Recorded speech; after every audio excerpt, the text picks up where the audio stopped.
আমরা ঠান্ডা মাথায় ভাবি না, ঠান্ডা মাথায় ভাবতে হবে, ধৈর্যশীল হতে হবে। ইন্নামা সাবরু ইনদা সাদামাতিল উলা। বিষ্ণু বলেছেন বিপদের প্রথম ধাক্কায় যে সবর ধারণ করতে পারে সেই তো সবুর। এজন্য বিষ্ণু দোয়া করতেন, আল্লাহুম্মা জাআলনি সাবুরা, আল্লাহ আপনি আমাকে ধৈর্যশীল বানান। ওয়া জাআলনি শাকুরা, আপনি আমার শুকরগুজার বান্দা বানান। বিশ্বনবীর চেয়ে ধৈর্যশীল, বিশ্বনবীর চেয়ে শুকরগুজার পৃথিবীর কেউ আছে? কথা বলেন। এমন তাবৎ কোনো অত্যাচার নাই যে অত্যাচার বিশ্বনবীর উপর করা হয় নাই।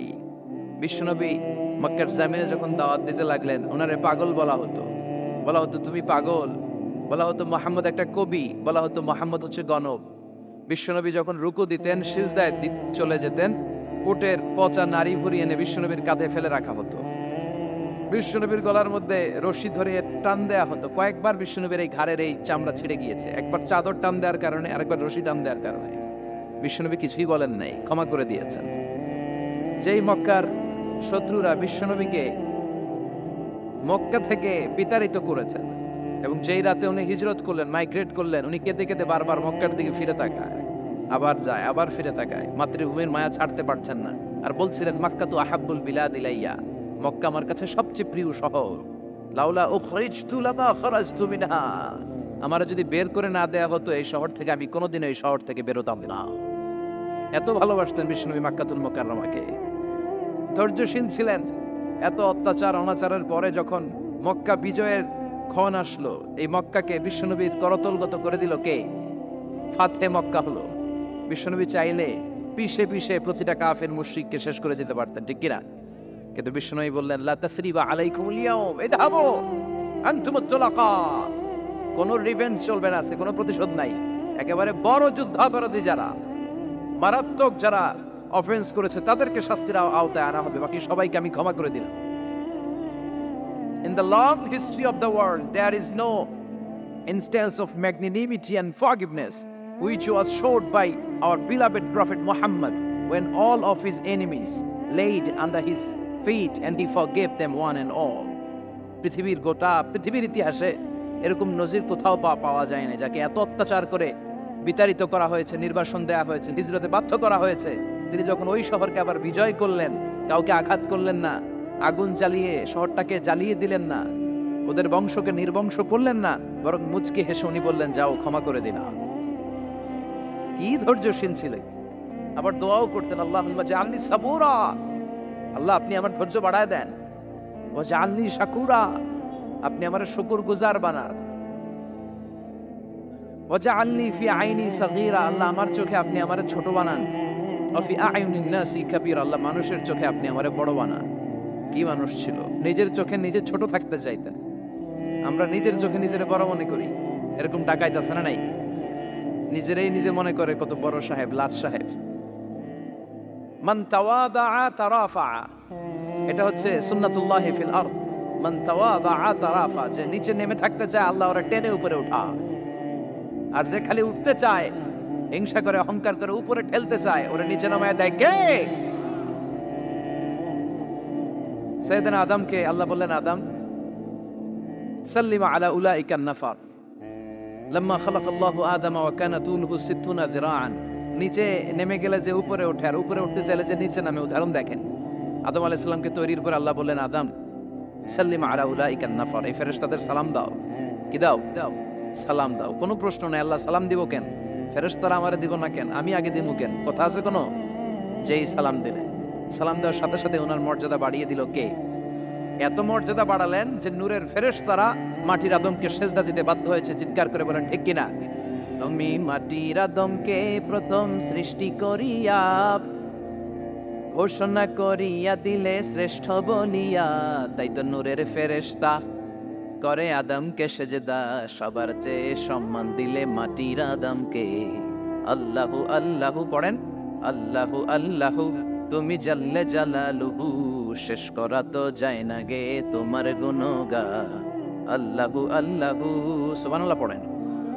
কি সম্মান আল্লাহ বাড়ায় দিলেন। আল্লাহ বললেন, আদম আজকে থেকে তুমি আশরাফুল মাখলুকা, তুমি খলিফাতুল্লাহ ফিল আরদ, তুমি পৃথিবীতে আমার খলিফা, ভাইস জেরেন্ট অফ আল্লাহ। আল্লাহর খলিফা, আল্লাহর আহকামগুলো পালনের জন্য ভাইস জেরেন্ট। চুরি করলে হাত কেটে দাও, কার আইন? এই কাজ আদম তুমি দুনিয়াতে যেয়ে করবা। জিনা করলে ডেথ পেনাল্টি, হেড অফ, শিরোচ্ছেদ করে দাও। কার আইন? খলিফা হিসেবে মানুষ এসে করবে। মানুষকে আল্লাহ আশরাফুল মাখলুকাত বানিয়ে দিলেন, নিচু হয়েছে বড় বানিয়ে দিলেন। আর শয়তানের অবস্থা কি? শয়তানকে আল্লাহ বললেন সেজদা দে আদমকে। শয়তান যুক্তি দাঁড় করিয়েছে, খালাকতাহু মিন তিন খালাকতানি মিন নার ওয়া খালাকতাহু মিন তিন। আল্লাহ, আপনি আমারে বানাইছেন আগুন দিয়া। কি দিয়া? আগুনের ধর্ম উপরের দিকে ওঠে আর মাটির ধর্ম সে নিচে পড়ে থাকে, আমি কেন সেজদা দেব? শয়তানকে চিরকালের জন্য ইবলিস মালউন, অভিশপ্ত আর জাহান্নামী হিসেবে ঘোষণা দিয়ে দিল কে? এজন্য আপনি ছোট থাকতে চাইবেন, আপনারা বড় বানাবে কে? আর আপনি নিজে যদি বলেন আমি বড়, থাপ্পড় মেরে আপনারা নিচে নামাই দিবে কে?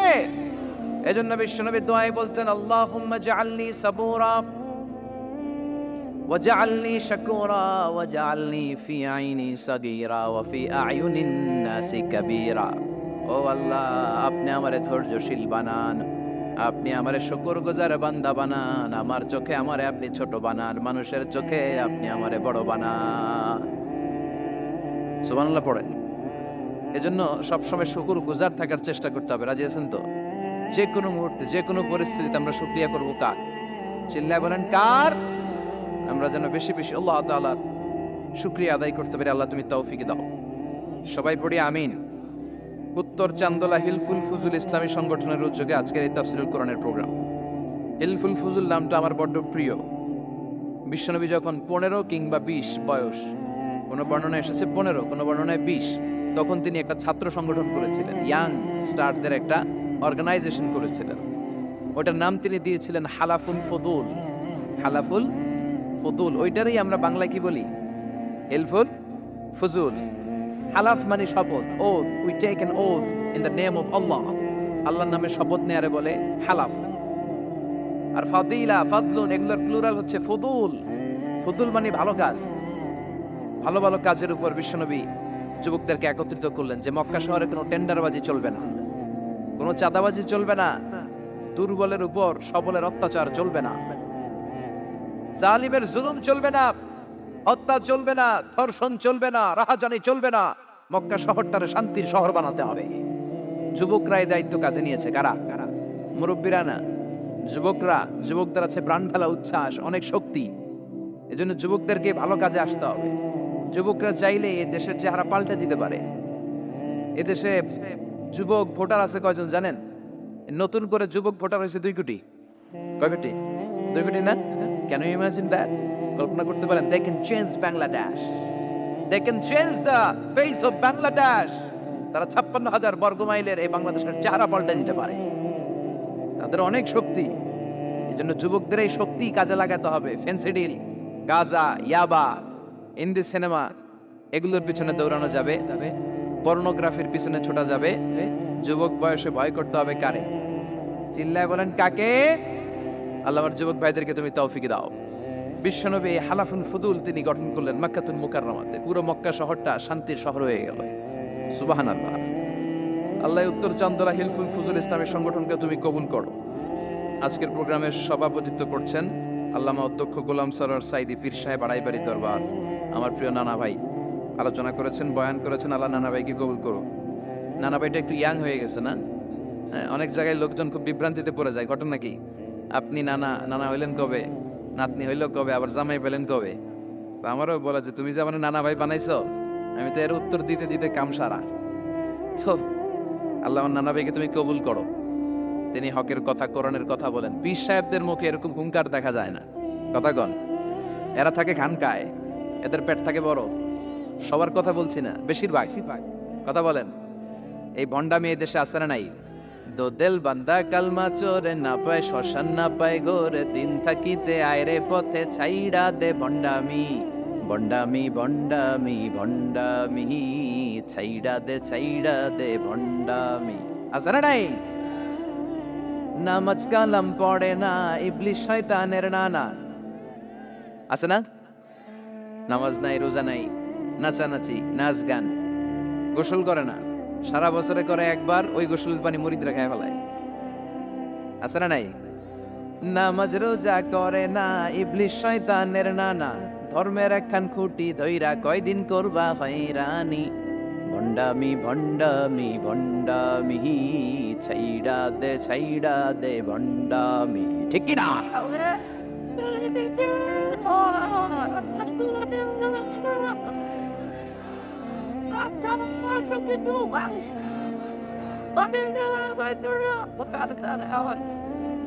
তো এই বন্ড পীরও পীর, আমার নানা ভাইও পীর। কথা কন, পীরে পীরে পার্থক্য আছে না নাই? পীরে পীরে পার্থক্য আছে, এজন্য পীর চিন্তা হবে। এদেশে এই পাক ভারতে ইসলাম প্রচারে ওলিয়া উলিয়াদের, পীর মাশায়েখদের অবদানের কোনো শেষ নাই। কিন্তু চিন্তা হবে, কষ্টি পাথর দিয়ে যাচাই করে নিতে হবে। কারণ এই পীরের আদলে অনেক ভণ্ড এই বাংলার জমিন আছে না নাই? এই ভণ্ডদের সাথে আমাদের কোনো সম্পর্ক নাই। ওনার দরবারে আলোচনা হয়, সাইয়্যিদ কামালউদ্দিন জাফরি সাহেব যায়, আমরা যাই, দেশ বরেণ্য ওলামায়ে কেরামরা যায়, যারা হকের কথা বলে, যারা কোরআন সুন্নাহর আলোকে বলে, কোনো ভণ্ডামি নাই। যাবেন, প্রতি বছর যাবেন। এরপর ওই যে কেরাত সম্মেলন হবে না এবার 17ই ফেব্রুয়ারি, আমার প্রোগ্রাম যশোর। আমাকে অনেক বলেছিল থাকতে পারলে আমিও কোরআন নিয়ে কিছু কথা বলে আসতে পারতাম, শুনে আসতে পারতাম কারীদের তেলাওয়াত। যাবেন আপনারা, দাওয়াত করে দিলাম। আল্লাহ আজকে সভাপতিকে তুমি কবুল করো। তারপরে আজকে কথা বলেছে মাওলানা রফিকুল ইসলাম ভুইয়া সাহেব, আমাদের সভাপতি সিরাতুন নবী ফাউন্ডেশনের, চান্দোলার না? রফিক ভাইরে চিনেন এমন কেউ নাই, এজন্য আর কিছু বলতেছি না তার নামে। আল্লাহ রফিক ভাইরে তুমি কবুল করো। গোলাম কবির চৌধুরী আল আজহারি আসতে পারে নাই, আমার বন্ধু মানুষ, একসাথে পড়াশোনা করেছি। এরপর আমার এক মিতা মিজানুর রহমান আতিকি আমার আগে আলোচনা করেছে, আল্লাহ তাকেও তুমি কবুল করো। সালাত নিয়ে কথা বলতেছিলেন। সালাত আউয়ালু মা ইউহাসাবু বিহিল আবদু ইয়াউমাল কিয়ামাতি আস-সালাহ। কিয়ামতের দিন সর্বপ্রথম হিসেব নেওয়া হবে নামাজের, সালাতের। সালাত চিনেন তো? কুরবানির গোশত খাওয়ার মাঝখানে যেটা খায় ওটা, হ্যাঁ? এটারে বাংলায় আমরা নামাজ বলি, কি বলি? নামাজ। বিশ্বনবী ইন্তেকাল করবেন, রূহ বের হয়ে যাচ্ছে, 2-3টা শব্দ বললেন, এর মধ্যে একটা ছিল সালাত। আর সালাত, উম্মতেরা নামাজ, নামাজ, নামাজ ছেড়ে দিও না। আমা মালাকাত আইমানুকুম। মানুষ ইন্তেকালের আগে শ্বাস বের হয়ে যাচ্ছে, রূহ চলে যাচ্ছে, ওই মুহূর্তে কি জরুরি কথা বলে নাকি ফালতু কথা বলে? সবচেয়ে জরুরি কথাটাই তখন সে বলে যায়, ঠিক কি না? কথা বলেন। বিষ্ণু বলেছিলেন নামাজ। তাহলে এই সালাতের গুরুত্ব আছে না নাই? সর্বপ্রথম এই সালাতের ব্যাপারে in the day of judgement আমাদেরকে প্রশ্ন করবে কে? সালাতে কায়েম করো, সালাতে কায়েম করো, হবে সম্মানী তুমি, হবে জান্নাতি তুমি, হবে সম্মানী তুমি, হবে জান্নাতি তুমি। দিবে কাল হাসরে শীতল ছায়া হারশে আজিম, রাব্বিয়াল আলা, রাব্বিয়াল আযীম, রাব্বিয়াল আলা, রাব্বিয়াল আযীম। সুবহানাল্লাহ পড়েন। এজন্য নামাজ, নামাজ, এই নামাজ যাতে মিস হয়ে না যায়। সব মিস হতে পারে, নামাজ মিস হতে পারে না। আল্লাহ তুমি বুঝার তৌফিক দান করো। সাইয়েদনা মুসা আলাইহিস সালাম অত্যন্ত রাগী ছিলেন। উনি একবার এক থাপ্পড় মেরে ফেরাউনের বাবুর্চিকে দুনিয়া থেকে বিদায় করে দিয়েছেন। আরেকবার আরেক থাপ্পড় মেরে সাইয়েদনা মালাকুল মাউতের চোখ বন্ধ করে দিয়েছিলেন। উনি রেগে গেলে ওনার মাথার চুলগুলো ওনার টুপি ভেদ করে উপরের দিকে এরকম খাড়া হয়ে দাঁড়িয়ে যেত। মাঝে মাঝে এরকম শক্ত লোকের দরকার আছে না নাই? কয়েকটা ক্যারেক্টার আছে, যেমন সাইয়েদনা ওমর ফারুক, সাইয়েদনা মুসা আলাইহিস সালাম, ওনাদের মুখের চেয়ে লাঠি চলতো বেশি। মাঝে মাঝে লাঠি চালানোর দরকার আছে না নাই? আদবের লাঠি সবসময় মাচায় তুলে রাখলে চলবে না। ওমরে ফারুকের এমন হাইবাত ছিল, বিষ্ণুবীর স্ত্রীরাও ওমরে ফারুককে ভয় পেত, মুনাফিকরা ওমরে ফারুককে ভয় পেত, এমনকি শয়তানও ওমরে ফারুককে ভয় পেত। বিষ্ণু বলতেন, ইয়া ওমর মা সালাকা শাইতানু সালিকান ফাজ্জান ইল্লা সালাকা ফাজ্জান গায়রা ফাজ্জি। তোমার শয়তান যদি তোমারে কোনো রাস্তা দিয়ে হাঁটতে দেখে, শয়তান ওই রাস্তা রেখে দিয়ে অন্য রাস্তা দিয়ে হাঁটে। সুবহানাল্লাহ। আসতে বলেন। প্রভু তুমি বলেছ রাসূল দেবে না, বলনি দেবে না ওমর, বলনি দেবে না হামজা তারি, খালিদ বিজয়ী সমর। প্রভু তুমি বলেছ রাসূল দেবে না, বলনি দেবে না ওমর, বলনি দেবে না হামজা তারি, খালিদ বিজয়ী সমর। প্রভু তুমি বলেছ রাসূল দেবে না। আল্লাহু আকবার পড়েন। কি ওমরে ফারুক, মুনাফিকরা ভয় পাইতো, বিশ্বনবীর স্ত্রীরা ওনারা দেখে ভয় পেতেন, শয়তানও ভয় পেত। ওমরে ফারুকের অভ্যাস ছিল মুখের আগে লাঠি চলতো বেশি। সুবহানাল্লাহ পড়েন। আমরা যারা ইমাম সাহেব, তারা একামত হলে কেবলামুখী হয়ে দাঁড়ায় থাকি না? একামত চলতেছে, ইমাম সাহেব কোন দিকে দাঁড়ায় থাকে? কেবলামুখী। ওমরে ফারুক মুসল্লিদের দিকে হয়ে দাঁড়ায় থাকতেন, আর হাতে থাকতো একটা লাঠি। কি থাকতো? কাতারকে বাঁকা করতেন, পিঠায় সোজা করে দিতেন, এই সোজা করো, ইস্তাউ আকিমু সুফুফাকুম ওয়া'তাদিলু। এই ছিলেন ওমর। এজন্য বিশ্বনবী বলতেন, আশাদ্দুহুম ফি আমরিল্লাহি ওমর। আল্লাহর দ্বীনকে আল্লাহর জমিনে বাস্তবায়নের জন্য সবচেয়ে কঠোর সাহাবী হচ্ছে ওমর। সবাই আবু বকরের মতো হলে চলবে। আরহামু উম্মতি আলা উম্মতি আবু বকর। আমার উম্মতের মধ্যে সবচেয়ে রহম দিলের সাহাবী হচ্ছেন আবু বকর। সাইয়েদনা আবু বকরের দিলটা, হৃদয়টা এত নরম ছিল, উনি যখন নামাজে দাঁড়াতেন, উনি কান্নার কারণে তেলাওয়াতের আওয়াজ পিছনে মুসল্লিরা শুনতে পেত না। এটা কেমন পাগলামির কথা বলো তো? সাইয়েদনা আবু বকর বললেন, আমার রাসূল কি আসলেই এই কথা বলেছে? আবু জাহেল, উতবা, সাইবা বলে, হ্যাঁ, তোমার নবী, তোমার মুহাম্মদ এই কথাই বলেছে। সাইয়েদনা আবু বকর বলেন, বিশ্বনবী যদি এটা বলে থাকেন তাহলে বিশ্বনবী সত্য বলেছে। আমার নবী বলে থাকলে সত্য বলেছে, তিনি মিথ্যা বলতে পারে? as-sadiq al-amin, সত্যবাদী, the trustworthy personality, সবচেয়ে বিশ্বাসী মানুষ, তিনি কখনো মিথ্যা বলতে পারে? বিশ্বনবী বললেন, আবু বকর আনতা লাস্তা আবু বকর ফাকাত। তুমি আজকে থেকে শুধু আবু বকর নও, আজকে থেকে মিনাল ইয়াউম আনতা আবু বকর as-সিদ্দিক। তুমি আজকে থেকে সত্যবাদী আবু বকর। সেদিন থেকে তিনি সিদ্দিক উপাধি পেয়েছেন। সিদ্দিক মানে যিনি সত্য গ্রহণে, সত্য প্রকাশে, সত্যের ব্যাপারে আপোষহীন। সুবহানাল্লাহ পড়েন। কিন্তু সাইয়েদনা আবু বকর ছিলেন তুমুল হৃদয়ের অধিকারী, তার বিপরীতে সাইয়েদনা ওমরে ফারুক ছিলেন শক্ত হৃদয়ের অধিকারী। এজন্য দুইটারই দরকার আছে, তাইলেই ব্যালেন্স হয়। সবাই নরম হইলেও চলবে না, আবার সবাই গরম হইলেও চলবে না, ঠিক কি না? দুইটার মাঝামাঝি থাকার দরকার আছে না নাই? এজন্য মারামারি করতে পারবেন, কিন্তু এটা করতে হবে ইসলামের পক্ষে। কথা বলেন। আল্লাহ বলে, ফাদরিবু ফাওকাল আনাক, গারের উপরে মারো। ওয়াদরিবু মিনহুম কুল্লা বানান, আর গিরায় গিরায় মারো। কোথায় মারতে হবে? গারের উপরে আর গিরায় গিরায়। তবে এটা নিজেদের মধ্যে এই মারামারি করলে চলবে না। ইসলামকে প্রতিষ্ঠা করার জন্য, কালেমার বাণীকে সুউচ্চ করার জন্য যদি মারামারিরও প্রয়োজন হয়, আমরা মারামারি করতে রাজি আছি না? কোন একদিন এ দেশের আকাশে কালিমার পতাকা উড়বে, সেদিন সবাই খোদাই বিধান পে দুঃখ বেদনা ভুলবে। কোন একদিন এ দেশের আকাশে কালিমার পতাকা উড়বে, সেদিন সবাই খোদাই বিধান পে দুঃখ বেদনা ভুলবে। ঠিক কিনা? এটা আমাদের স্বপ্ন। আমরা কালিমাকে বিজয়ের আসনে দেখতে চাই। আর মুমিনকে বিজয় দান করে কে? চিল্লায় বলেন, কে? আল্লাহ বলেন, ওয়ালা তাহিনু ওয়ালা তাহজানু ওয়া আনতুমুল আ'লাউনা ইন কুনতুম মুমিনিন। চিন্তিত হয়ো না, দুশ্চিন্তা করো না, বিজয় তোমাদের হবেই যদি তোমরা মুমিন হও। তবে ঈমানটা হতে হবে পাক্কা ঈমান। কথা বলেন। এজন্য মারামারি করলেও এটা ইসলামের পক্ষে মারামারি করতে হবে, ইসলামের পক্ষে থাকলেই লাভ। কারণ ইসলামকে যে বিজয় দেয়া হবে এটার ঘোষণা দিয়েছে কে? ওরা চায় মুখের ফুৎকারে ইসলামের বাতিকে নিভিয়ে দিতে। আল্লাহ বলে, কিয়ামত পর্যন্ত আমি ইসলামের বাতিকে জ্বালিয়ে রাখবো। Up to the day of judgement ইসলামের আলো জ্বলতেই থাকবে, কেউ এটাকে থামাতে পারবে? দেখেন তিনি আজীবন ধরে ক্ষমতার চেয়ারে আসীন, তার ক্ষমতার চেয়ার কেউ কেড়ে নিতে পারবে না। কথা বলেন, কথা কেনাকে বিএনপির ক্ষমতার চেয়ার কেড়ে নেয় আওয়ামী লীগ, আওয়ামী লীগের ক্ষমতার চেয়ার কেড়ে নেয় বিএনপি। এগুলো আমরা দেখছি না? এখন অবশ্য লম্বা সময় ধরে বাংলাদেশ আওয়ামী লীগ ক্ষমতার চেয়ারে আছে। হয়তো কোনো কারণে আওয়ামী লীগের পর আবার নতুন কোনো দল ক্ষমতায় আসতে পারে কি পারে না। এভাবে পৃথিবীর রদবদল হয়। আজীবনের জন্য কেউ ক্ষমতার চেয়ারে বসে থাকতে পারে একজন ছাড়া। তিনি কে? আল্লাহ। সেই যে ক্ষমতার চেয়ারে বসছে, কেউ আল্লাহর ক্ষমতার চেয়ার কেড়ে নিতে পারবে? চিল্লায় বলেন, পারবে? এই পৃথিবীতে যারা ক্ষমতায় আসে তাদের কারো ক্ষমতার মেয়াদ 5 বছর। এই যে বাংলাদেশ আওয়ামী লীগ নতুন করে ক্ষমতায় এলো, মেয়াদ কয় বছর? কথা বলেন। 5 বছর। কোন কোন দেশে 10 বছর। আল্লাহ যে ক্ষমতার চেয়ারে বসছে, আল্লাহর ক্ষমতার মেয়াদ কয় বছর? 20 বছর। কি কয়?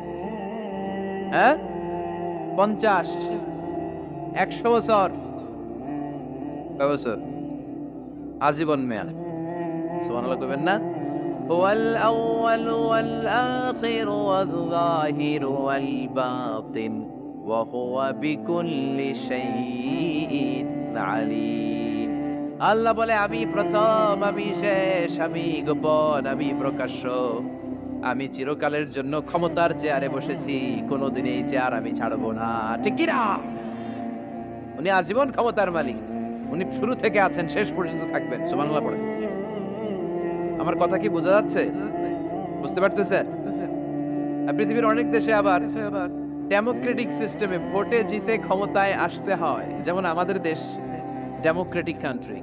ভোট যার বেশি ক্ষমতা তার বেশি। ভোট পেয়ে ক্ষমতায় আসে। তো আল্লাহও তো ভোটে জিতে মনে হয় ক্ষমতায় আসছিল না?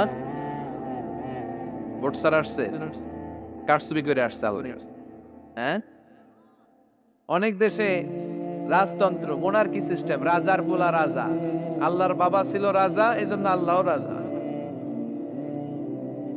কথা বলেন। আল্লাহ বলে না, ভোটে জিতে আমার ক্ষমতার চেয়ারে বসা লাগে নাই।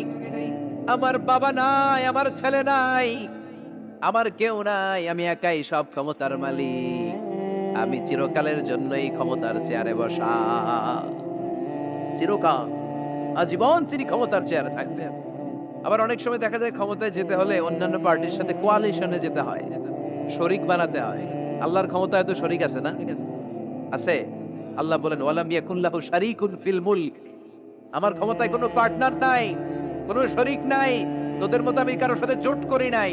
জোট ছাড়া, শরিক ছাড়া, কোয়ালিশন ছাড়া আমি ক্ষমতার চেয়ারে বসা। আজীবন আমার ক্ষমতার নেয়ামত। কেউ আমার ক্ষমতার চেয়ার থেকে নামাতে পারবে না। পৃথিবীর অনেক দেশের এরকম নমুনা আমরা জানি। আন্দোলন করে সরকারকে ক্ষমতার চেয়ার থেকে নামানো হয়। আছে না নাই? গণ অভ্যুত্থান করে চেয়ার উল্টে দেওয়া হয়, মিলিটারি কু হয়, ক্ষমতার চেয়ারে আর থাকা যায় না।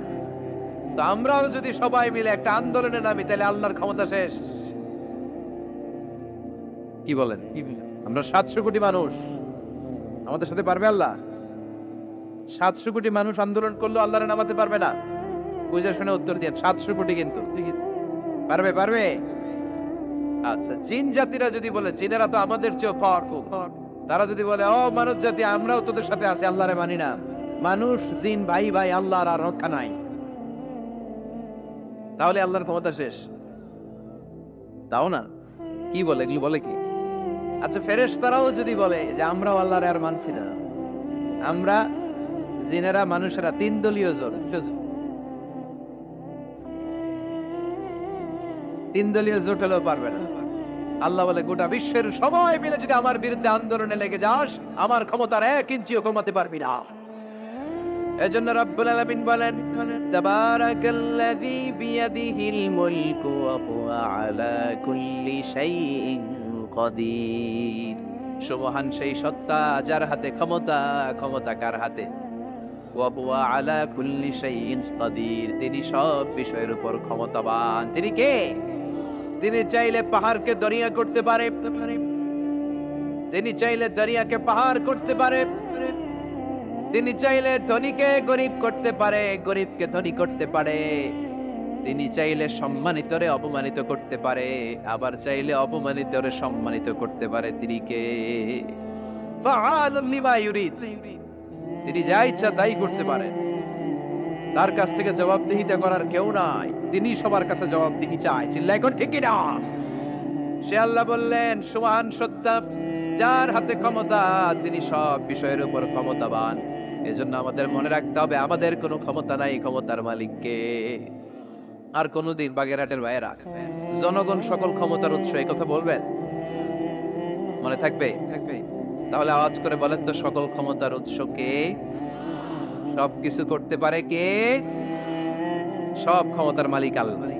অনেক কথা আল্লাহ 30 আয়াতে বললেন। কয়টা বলবো? কিছু দূর যে আল্লাহ বলা শুরু করলেন ওয়ালাকাদ যায়্যানাস সামাআদ দুনিয়া বিমাসাবিহা ওয়া জাআলনাহা রুজুমান লিশ-শায়াতিন। সুবহানাল্লাহ পড়েন।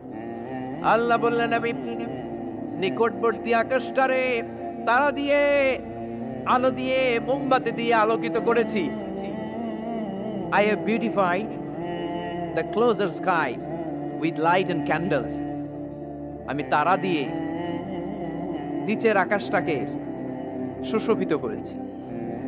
তারা দিয়ে আমাদের আকাশটারে, মহাশূন্যটারে সুশোভিত করেছে কে? তারা চেনেন? চেনেন? চেনেন না? খালি আকাশের দিকে রাতে তাকালে কি দেখা যায়? তারা। রাতের বেলা তারার মেলা। এখন তো লাইটিং ফাইটিং এর যুগ, তারা চেনা যায় না। আগের লোকেরা তারা না দেখে কিছু করতে পারতো না।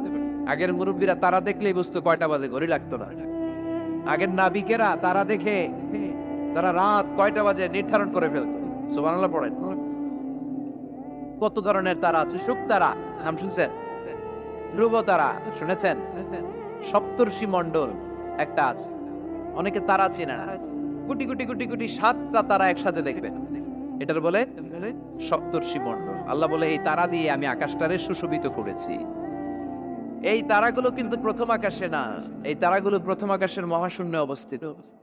আমরা খালি চোখে যা দেখি এটা আকাশ নয়, এটা মহাশূন্য। এটা কি? বাগেরহাটের ভাইরা উত্তর করেন, এটা কি? এই মহাশূন্যের অনেক অনেক অনেক অনেক অনেক উপরে আকাশ। ওই আকাশ যে কত উপরে এটা নাসার বিজ্ঞানীরাও জানে না।